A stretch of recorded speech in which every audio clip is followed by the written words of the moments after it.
Inside a quiet home in Clinton, Mississippi, a woman lay motionless on her kitchen floor. Multiple gunshot wounds. A life violently ended. But here's what makes this case particularly haunting. She had warned them this would happen. Hey investigators, welcome back to Crazy Crime News. If you ever wonder why some victims of domestic violence can't just leave, or if you've asked yourself why the system sometimes fails to protect those who need it most, this case is going to answer those questions in the most tragic way possible. We've covered dozens of cases on this channel where warning signs were missed, where red flags were ignored. But rarely do we see a case where everything that could go wrong in the system did go wrong. And we're going to walk through exactly how that happened, step by step. I've spent the last 5 days researching every available court document, police report, and timeline detail in this case. I've consulted with domestic violence experts and reviewed Mississippi's protection order laws. What I found was a perfect storm of failure.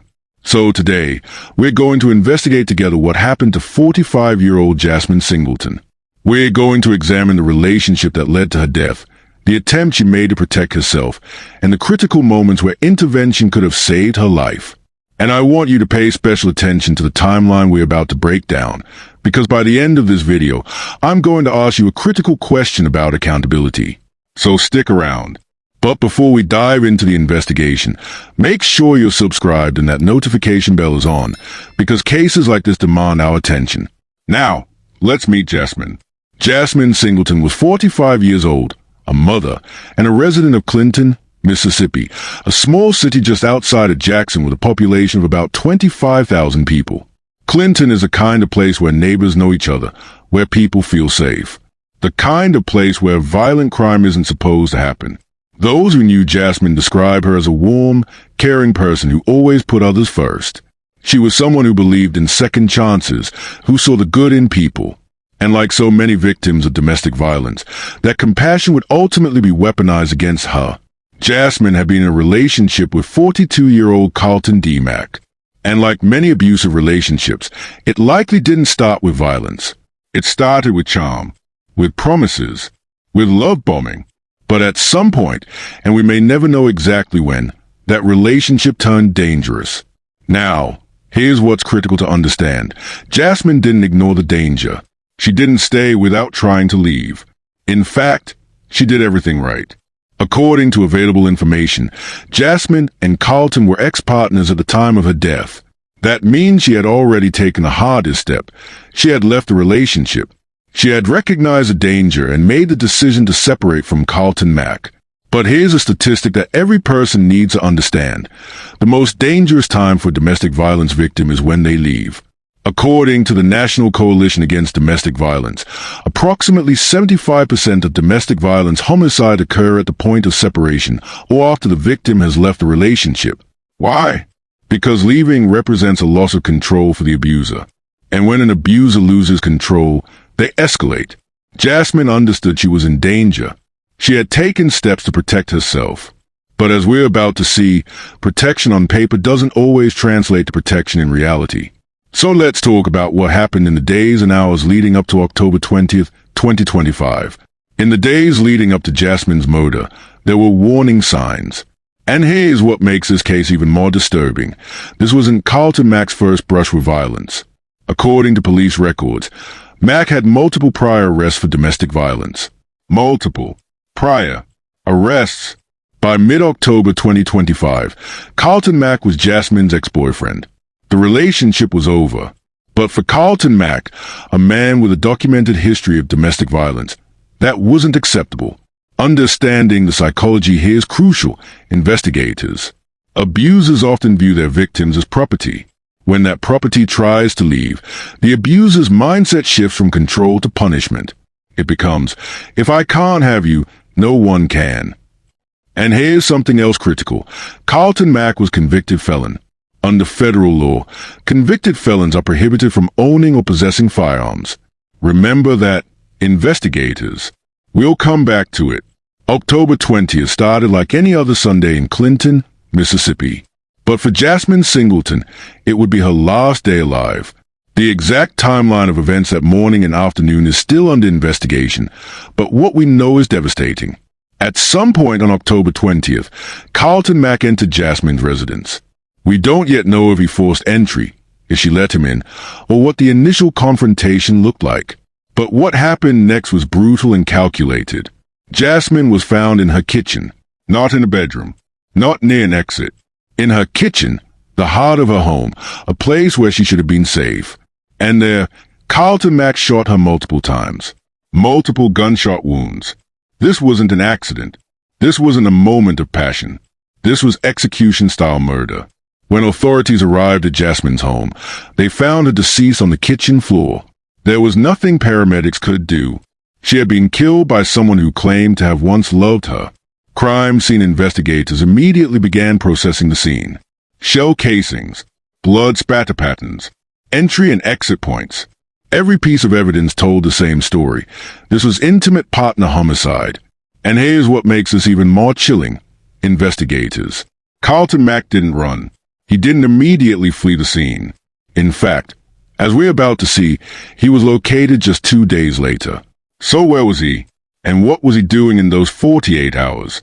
The Clinton Police Department, along with the Hinds County Sheriff's Office, immediately launched a homicide investigation. They had a victim, Jasmine Singleton. They had a crime scene with physical evidence. And they had a primary suspect, Carlton D. Mack, the ex-boyfriend.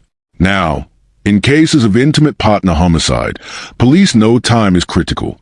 Suspects often flee across state lines. They go to family members.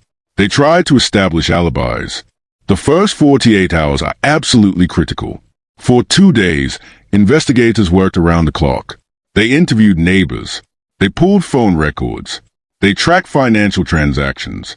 They were building a case while simultaneously trying to locate Carlton Mack. On October 22nd, 2025, just 2 days after Jasmine's murder, Carlton D. Mack was taken into custody. That's remarkably fast in terms of murder investigations, which tells us something important. The evidence against him was overwhelming. Carlton Mack, age 42, was formally arrested and charged with murder, not manslaughter, not criminally negligent homicide. Murder, first degree, premeditated, intentional murder. In Mississippi, murder is defined as a killing of a human being with deliberate design to effect death. The charge alone tells us that prosecutors believe this was planned, intentional, and calculated. But here's a question that should haunt everyone following this case. How did it get to this point? If Jasmine and Carlton were already separated, if she had left the relationship, what systems failed to keep her safe? Investigators. This is where we need to talk about the uncomfortable truth. Our system for protecting domestic violence victims is broken. Consider these facts. Approximately 1 in 4 women will experience severe intimate partner physical violence in their lifetime on average. 3 women are murdered by their intimate partners every single day, and American protection orders are violated in approximately 60% of cases. Now, we don't yet know if Jasmine had an active protection order against Carlton Mack. That information hasn't been made public. But even if she did, here's a harsh reality. A piece of paper doesn't stop a bullet. Protection orders are critical tools. They establish legal boundaries. They give police the authority to arrest violators. They send a message that abuse won't be tolerated. But they are only as effective as the enforcement behind them. In an ideal system, when a victim files for protection, the order is served immediately and the police monitor compliance. Violations result in immediate arrest. Victims receive ongoing support and safety planning, but in reality, these orders take days or weeks to be served while the police are understaffed and overwhelmed. Violations often result in warnings, not arrests, and victims are left to navigate the system alone. While sometimes, like in Jasmine's case, the abuser decides that they can't have control, they'll take a life. This is what we owe Jasmine Singleton, a full accounting of every point where the system could have intervened and didn't. As of today, October 25th, 2025, Carlton D. Mack remains in custody, charged with Jasmine Singleton's murder. The case is in its preliminary stages, which means Mack has been formally charged. Prosecutors will present evidence to show probable cause, and the grand jury will determine if there's enough evidence to indict. If indicted, the case will proceed to trial. In Mississippi, a murder conviction carries serious penalties. If convicted, Carlton Mack faces life imprisonment with or without the possibility of parole and the potential of a death penalty, depending on aggravating circumstances. But here's what every person following this case needs to remember. Jasmine Singleton will never get to see justice served. She won't be there when the verdict is read. She won't get to testify about what she endured. Her voice has been permanently silenced. This case isn't just about one man killing one woman. It's about a pattern of violence that continues to claim lives every single day in this country. While we've been researching this case, 3 more women have likely been killed by intimate partners. Tomorrow, 3 more will die. And the day after that, 3 more. Jasmine's death should force us to ask hard questions. Why do protection orders fail? How can we better identify high-risk abusers? What resources do victims need to safely escape? Why isn't domestic violence prevention funded like other public safety initiatives? These aren't rhetorical questions, investigators. These are questions that lawmakers, police departments, and communities need to answer with action, not words. Now, let me break down what we know from an investigative perspective, based on the patterns we see in intimate partner homicides. The fact that Jasmine and Carlton were already separated is significant. Research shows that estranged partners are at the highest risk of lethal violence. Carlton's inability to accept the end of the relationship is a classic precursor to homicide. Intimate partner violence involving firearms is 5 times more likely to result in death than violence without firearms. The fact that Carlton used a gun and fired multiple shots indicates both access to weapons and intent to kill, not just injure. The fact that Jasmine was killed in her own home, in her kitchen, tells us Carlton either had access to her residence or forced entry. This violation of a safe space is particularly disturbing and suggests escalation beyond previous incidents. While we don't know all the details of Jasmine and Carlton's relationship history, there are universal red flags that appear in almost every intimate partner homicide case, and these include threats to kill, access to weapons, stalking or constant surveillance, violating protection orders, violence escalating in frequency or severity, strangulation, one of the strongest predictors, extreme jealousy or possessiveness, forced isolation from friends and family. If you or someone you know is experiencing any of these warning signs, please understand, this is not love. This is control, and it can turn deadly. The National Domestic Violence Hotline is available 24/7 at 1-800-799-7233. Trained advocates can help with safety planning, resources, and support. Your call is free and confidential. Jasmine Singleton tried to leave. She recognized the danger, but she needed a system that would match her courage with protection, and that system failed her. So investigators, I want you to think about something. If you were on the jury for Carlton Mack's trial, what would you want to know? What evidence would you need to see? And more importantly, what questions would you have about what could have prevented this? We've covered a lot of ground today. We've examined a tragic case that's still unfolding. We've talked about system failures and warning signs. But the real work happens when we take these lessons and apply them to creating change. I'll be following this case closely as it moves through the court system. I'll update you on arraignments, trial dates, and verdicts, because Jasmine Singleton deserved for her story to be told completely and truthfully. And we owe it to her to ask the hard questions, to demand accountability, and to push for a system that actually protects victims before it's too late. So here's my question for you, and I want you to drop your thoughts in the comments. Should law enforcement be held accountable when protection orders aren't enforced?